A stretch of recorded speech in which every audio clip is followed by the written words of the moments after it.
Oke, baik, kita masuk pada pengertian pembelajaran kooperatif tipe GI atau Group Investigation.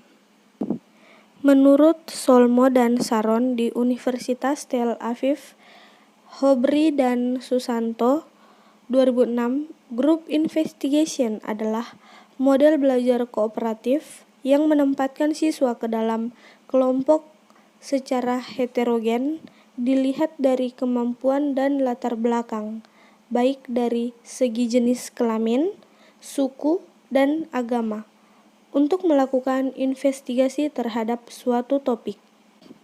Menurut Saran dalam Yasmin 2010, Group Investigation merupakan suatu perencanaan serta pengorganisasian kelas secara umum di mana siswa bekerja dalam kelompok kecil menggunakan inquiry kooperatif, diskusi kelompok, dan perencanaan kooperatif dan proyek.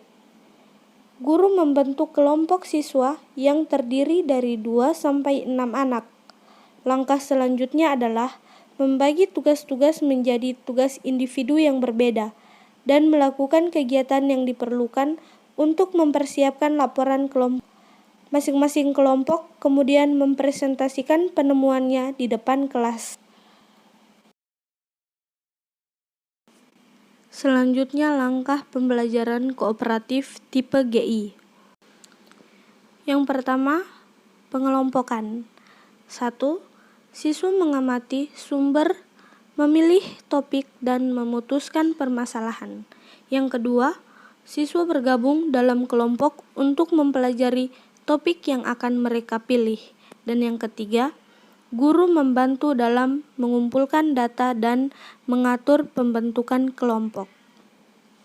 Selanjutnya, setelah pengelompokan ada perencanaan, yaitu tahap pelaksanaan tugas-tugas pembelajaran.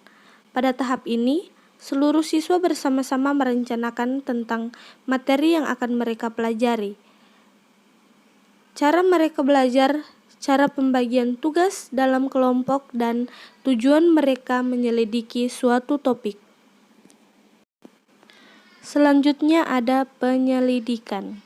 Yang pertama, siswa mengumpulkan informasi, menganalisis data, dan membuat kesimpulan terkait dengan permasalahan yang diselidiki. Yang kedua, masing-masing anggota kelompok memberikan masukan pada setiap kegiatan kelompok. Yang ketiga, siswa saling bertukar, berdiskusi, mengklarifikasi, dan mempersatukan ide dan pendapat. Setelah penyelidikan, ada pengorganisasian. Yang pertama, anggota kelompok menentukan pesan penting dalam tugasnya sendiri. Yang kedua, anggota kelompok merencanakan apa yang akan mereka laporkan dan bagaimana cara mempresentasikannya. Dan yang ketiga, wakil dari masing-masing kelompok membentuk perencanaan panitia diskusi, menentukan siswa yang sebagai pemimpin, moderator, dan notulis dalam presentasi hasil investigasi. Selanjutnya, ada presentasi. Yang pertama, penyajian kelompok pada keseluruhan kelas dalam berbagai variasi bentuk penyajian. Yang kedua, kelompok yang tidak sebagai penyaji terlibat secara aktif sebagai pendengar. Dan yang ketiga, pendengar mengevaluasi, mengklarifikasi, dan mengajukan pertanyaan atau tanggapan terhadap topik yang disajikan. Dan yang terakhir ada evaluasi. Yang pertama, siswa menggabungkan masukan-masukan tentang topiknya, pekerjaan yang telah mereka lakukan, dan tentang pengalaman-pengalamannya. Yang kedua, guru dan siswa mengevaluasi pembelajaran yang telah dilaksanakan. Dan yang ketiga, penilaian hasil belajar haruslah mengevaluasi tingkat pemahaman siswa. Baik, sekarang kita masuk pada kelebihan pembelajaran kooperatif tipe GI.